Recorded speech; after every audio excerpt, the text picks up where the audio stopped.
y aumentar el porcentaje de participación de los mismos, y también en coherencia con la legislación incluir las algas, lo decimos en general porque creemos que es una tecnología noble, sustentable, y además no somos los únicos, creo que hay otros proyectos, que se incluya en la estrategia este tema, porque creemos que es fortaleciendo los grandes proyectos que tiene México como vamos a poder avanzar en esta materia. Les agradezco toda su paciencia y su atención.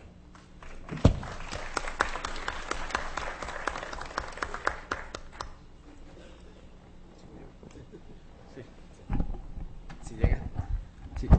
Bueno, supongo que sigo yo. Su servidor soy Juan José Ambriz, investigador de la Universidad Autónoma Metropolitana desde hace ya muchísimos años, 35 años haciendo estos temas. Introduzco que cuando me invitaron a esta mesa redonda sobre energías sustentables, como no conocía quiénes eran los participantes, pues dudé mucho en qué traer para presentarles a todos ustedes, porque es luego que se reiteran una serie de cuestiones que todos las presentan, ¿no? Entonces dije, no, mejor ahora voy a abordar sobre la marcha, pero la verdad nunca me imaginé un panel como el que estoy. Entonces eso me va a permitir hacer algunas observaciones más bien de viejito que les habla a los más jóvenes o quizá a los más recién llegados a este tema. La primera cosa que concluyo es tratar de discutir un problema que es sumamente complejo, que es multifuncional, multivariable, con multiresultados. Es como si yo fuera experto en hormigas y me pidieran que describiera un bosque, ¿no? O un país, y yo solo sé de hormigas. Entonces el tema energético tiene muchos componentes que dificultan su discusión, y por eso es bueno este tipo de reuniones.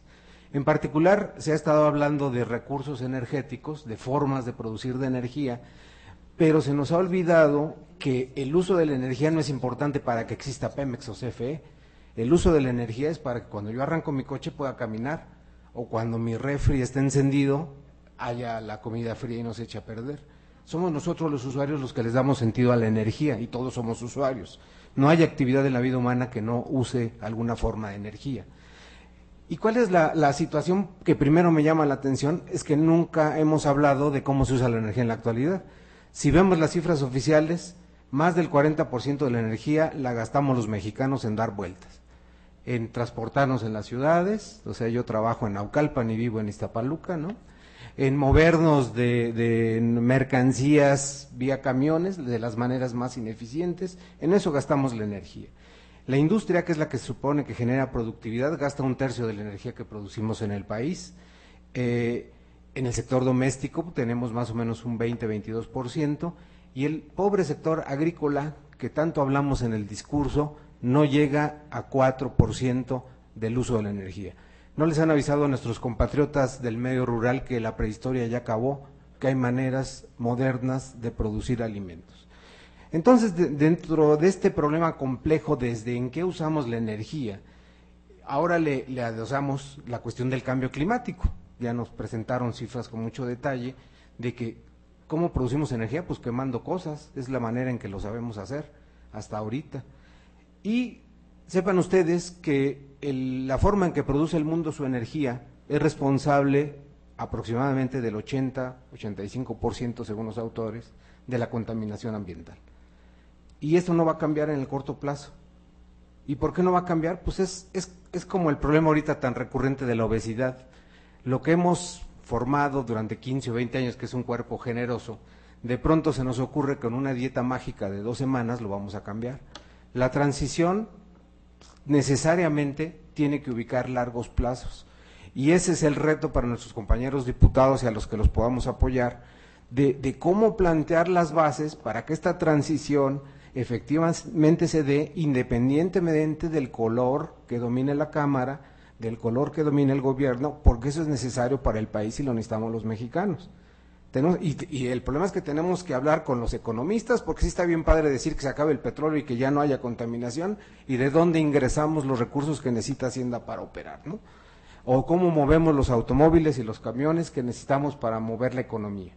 Entonces, y bueno, yo me formé, mi doctorado es en energía solar, en 1977 lo obtuve, y desde entonces decíamos, ya viene, ya es para mañana, y llevo 35 años diciendo, a ver, así ahora sí, ¿no? Entonces, el punto es que lo que he aprendido con estos años es que tenemos que ser un poco más cautos, ¿no? Tenemos que ser más cautos en el sentido de decir, necesitamos un horizonte de mayor plazo y ponernos de acuerdo con aquellas piedras fundamentales, ¿verdad? No voy a hacer una casa empezando por la azotea, tengo que diseñar bien cómo va a ser esa casa, cuáles son los cimientos, y a partir de ahí empezar a construir.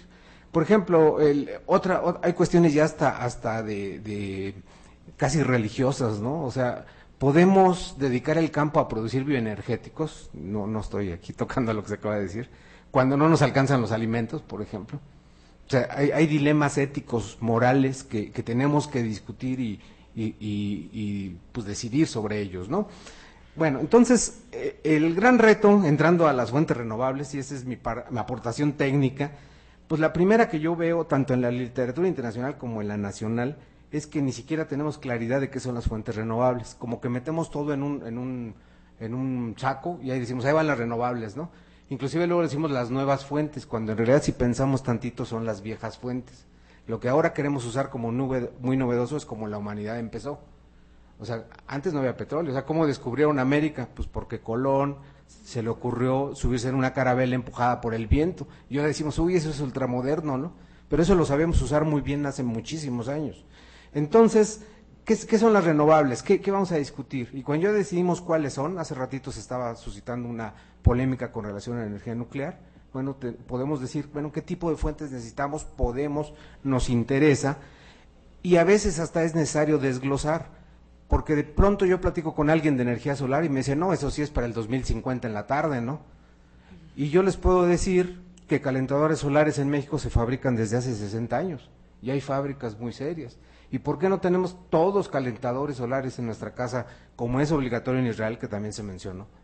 Pues simplemente porque no nos ha caído el viento que para entibiar agua es mejor el sol que gastar un combustible que a la naturaleza le costó muchos millones de años formar para producir una flama. Si meten el dedo está muy caliente, ¿verdad? Cerca de 800 grados, cuando yo me voy a bañar quizá a 30. Entonces es como si apareciera un ratoncito y mandamos a traer a todo el cuerpo de seguridad para que lo mate, ¿no? O sea, como que sí lo logras, pero exageraste en la tecnología. Entonces tenemos que hacer esas cosas coherentes. Entonces, en la tecnología solar no es lo mismo hablar de un calentador solar que una celda fotovoltaica, que un sistema de producción de energía eléctrica a alta temperatura de una torre central, que muchas de esas cosas apenas están en etapas conceptuales y de investigación. Y esto me lleva a ligar con lo que nos señalaba la diputada Castillo. ¿Qué queremos? ¿Desarrollo nacional o desarrollo importado? Muchas de las tecnologías que aquí se han mencionado, perdimos el carrito y cuando ya las necesitamos tuvimos que comprarlas. En 1964 el Cinvestav del Instituto Politécnico Nacional tenía una planta piloto instalada de celdas fotovoltaicas. 1964, o sea, ya no sé cuántos años. Podíamos, nuestro país, haber estado generando energía fotovoltaica desde esa época. ¿Por qué no lo hicimos? Pues porque no se dieron las condiciones para que el desarrollo científico, tecnológico, se encadenara con las condiciones de mercado, con las leyes, etcétera, etcétera, que nos llevara a ese desarrollo. Esos puntos, esas barreras quizá haya que atender. Muchos de mis colegas investigadores, como ya deprimidos, dicen es que el problema de las energías renovables no es científico ni tecnológico, es un problema de mercados, de leyes, de reglamentos. Y entonces, ¿qué hacemos los científicos? ¿Nos vamos a otro lado? Bueno, pues podemos comprar todo, ¿no? Podemos comprar todo, desarrollarlos como lo que está proponiendo aquí.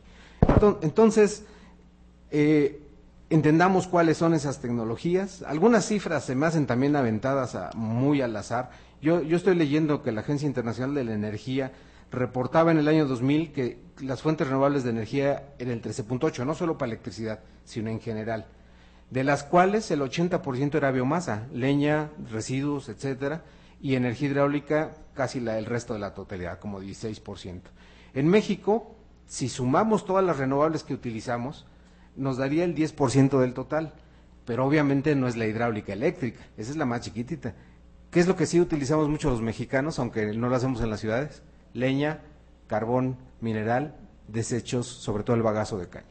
Entonces, a lo mejor también pensar que enflacar en una semana o hacer una transición en poco tiempo es posible, yo tendría muchísimas dudas, porque no es sencillo, es muy complejo. Por donde jales un poquito la cobija, alteras otras